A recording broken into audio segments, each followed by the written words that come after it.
Conatus Surf Club, but I've actually kind of made Yeah. an intellectual surfing community and this book club and film club. Like, I love all of my students slash clients slash friends. I don't know what to really call them, but Mentees. mentees. I mean, all of that. All the Padawan. Padawan. they have many Star Wars. names. Guppies, I like to call them sometimes. Guppies. I like that. Um, very, very intelligent. We were all guppies at some Yes. point, So yeah, so I've craved intellectual community, and also I've craved mentoring in the academic sphere. So that's why I went to undergrad late. I went from 20 to 25. Hmm. And then I started graduate school at 29, 30. It's taken me 10 years. I'm just finishing my PhD now. I have a master's degree now. But so I was looking at schools and the kind of philosophy I wanted to do at the time, which I probably would have always ended up on the East Coast. The kind of the kind of philosophy I was interested in when I was applying is called continental philosophy, Hmm. and they distinguish it from analytic philosophy. I'm not going to go into this thing. It's a Yeah. misnomer, actually, the distinction. But usually, when people think of philosophy, they think of continental philosophy. Yeah. Because it's like the big names. Descartes and like all Yeah, that kind of that sort yeah, of yeah. stuff. But Yeah, the it's not names that you recognize, it's or not so. But it turns out I'm more interested in the borderline philosophers that are used by both traditions. So mm, Wittgenstein is beloved of both analytic and continental philosophers.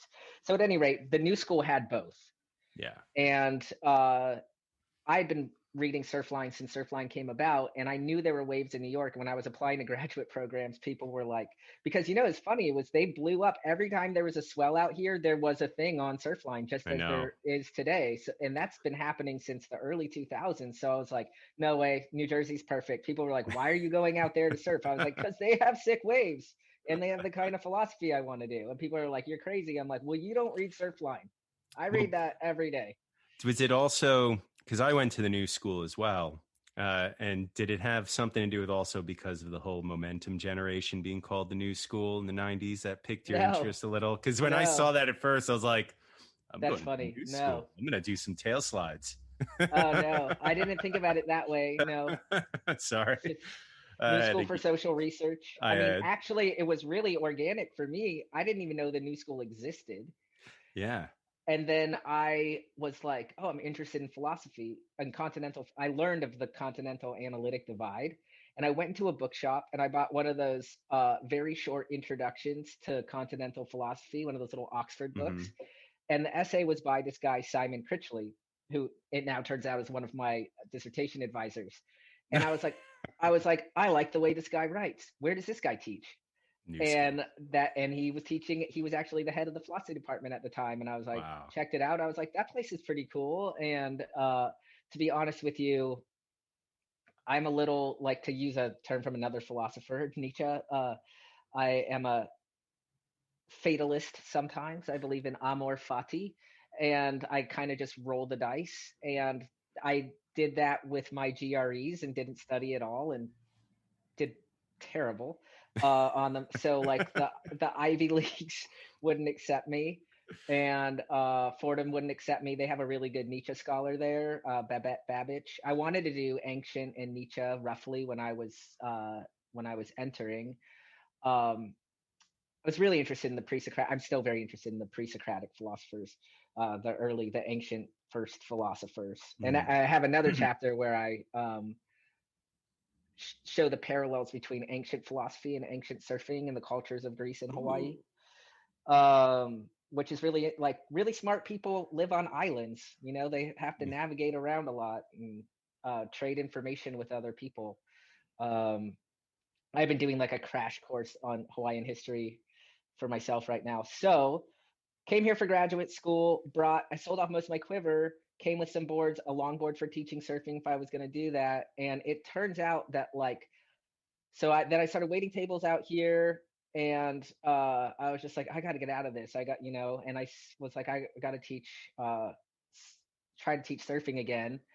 And my ex-girlfriend was like, hey babe, you should check this out. There's this really cool surf shop that just opened up. I'd already met the guys at I was friends with Mollis San Francisco, and then Yeah. I met Chris out here when they had Mollusk Brooklyn, and I already knew them and had been to their little surf shop on River Street. And Oh, but miss we were those living in days. Manhattan, and she was talking about Saturdays. So Oh, I became friends with Morgan and they're Josh great. and Colin, like right when they started up too.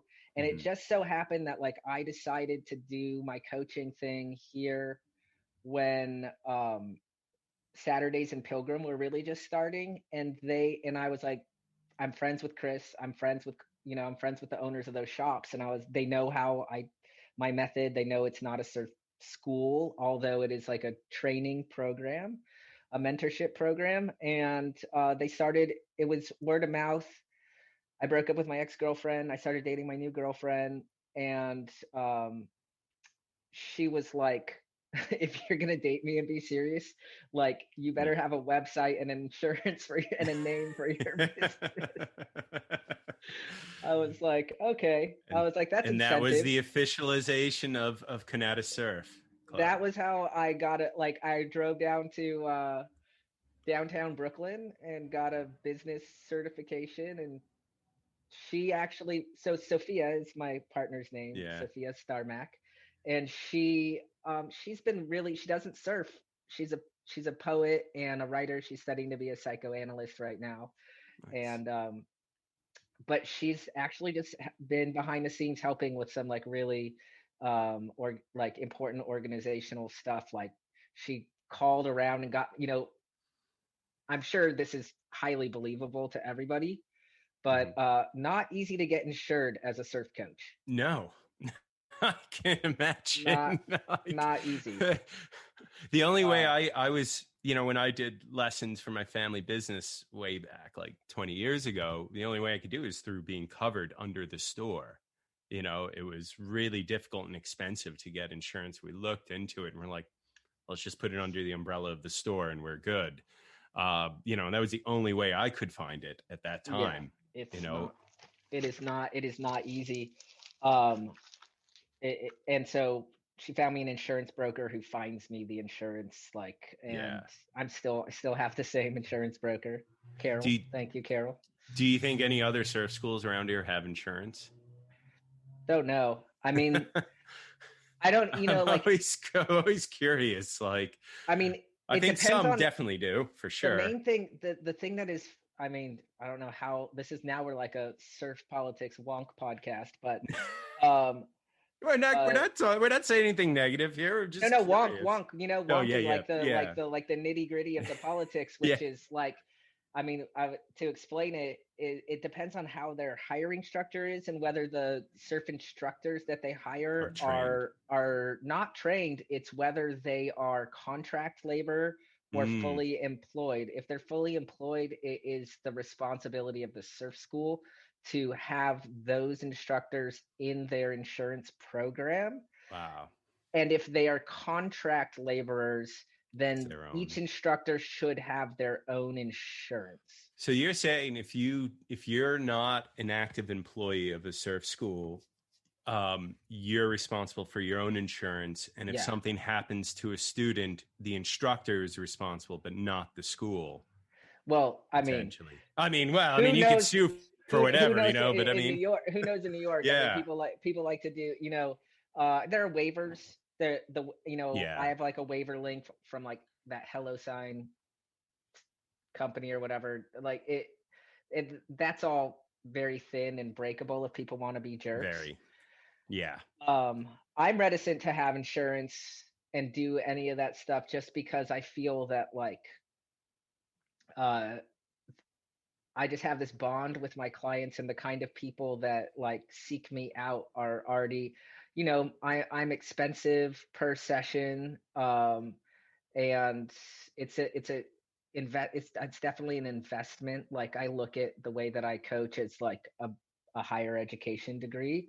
So people are already like committed, and like also the thing is I build in my own insurance because I teach them to handle the surfboard and Well, read the waves. you're by teaching them properly, you're helping to avoid a lot of the risk, or you're minimizing the risks. Minimizing risk. Yeah, you're Everybody gets hurt too. I tell them, yeah, like, people ask me in an email like, I'm Always. really injury prone and like this is a pretty safe thing to do, right? I'm like, no. There's there's nothing, there's like zero anything like, okay, if you're talking about versus skateboarding, Yeah. Yeah. you're going to break less bones Compared to surfing than, boxing, yeah, totally compared to safe, you know? yeah, You compared to know? boxing, it's totally safe. I just actually read an email today that like this guy finally got back to me, but I was looking at what I wrote to him and he was asking me that question, and and my response was, as I write to you, I have a black eye from my surfboard hitting me in the face yesterday. Well, I would really draw the comparison of like martial arts and surfing. I would say they could be on a similar plane. Some of the injuries are kind of similar in some ways. Um, I think the body stresses are kind of similar, and also I think personally, I think surfing should be taught almost like a martial art in some ways. Yeah, well, to invoke my paper and Let's get Wittgenstein, into how you train someone. they bear a family resemblance as Yeah. language games, right? So they're not the same thing, No. but they have more constituent parts of their grammar that look similar. And Hmm. that is like structural to the like bodily techniques, the way that like body mind must synthesize. Also, I think the need for nobody, the funniest thing is, and maybe we chatted about this earlier, Yeah. was that like it's a no-brainer for people to hire a tennis coach or go to a dojo and have a sensei, but Yes. in For surfing, surfing, you're why would ridiculous. I have it? Why would I Yeah. do have a mentor or a teacher? Yeah, I'm just going to get this board here that I can rent off the street and just go paddle out and yeah, you wreak got it. havoc. It's Yeah, you got it. that it's a profound. I find it. Same with driving. I'm like, Yeah. Well, I would you need say a like license. I have a profound feeling that like if you paddle out into the water, you should know or at least study up on what you're doing to a certain extent. It shows great disrespect to the ocean, Yeah, um, by just going out and being just wandering around and not taking a lesson or not studying up on it at least, or being familiar with the etiquette and some of the lingo and verbiage, or the yeah. culture of The surfing. culture, yeah, just the culture. Because you would never walk into a dojo and walk on the mat with your sneakers. You would No. never do certain things. There's a respect level, and I think that has to be ground into a lot of beginners, that you have to always respect the ocean and be very respectful of it. Because if you're not, you're gonna get hurt. Or something really bad will happen. Yeah, I mean, a lot of this comes down to we're the architects of our own doom. Mm-hmm. Yes. Surfers, so uh I think that we should know more about our own culture, right? I guess somebody was saying that you and your brother did a podcast where you were talking about surfing and colonialism. Yeah. We I do. forget in regards to what that it was about. It was so funny We were actually, the interaction, because Jack I thought you London. were, oh, Jack London. Yeah, right. So And George Freeth, and kind of like that whole and kind of Alexander Hume Hume Ford. Ford. Hmm. Yeah, that whole kind of quote unquote rebirth of surfing era, Yeah. which obviously very debatable, Yeah, but exactly.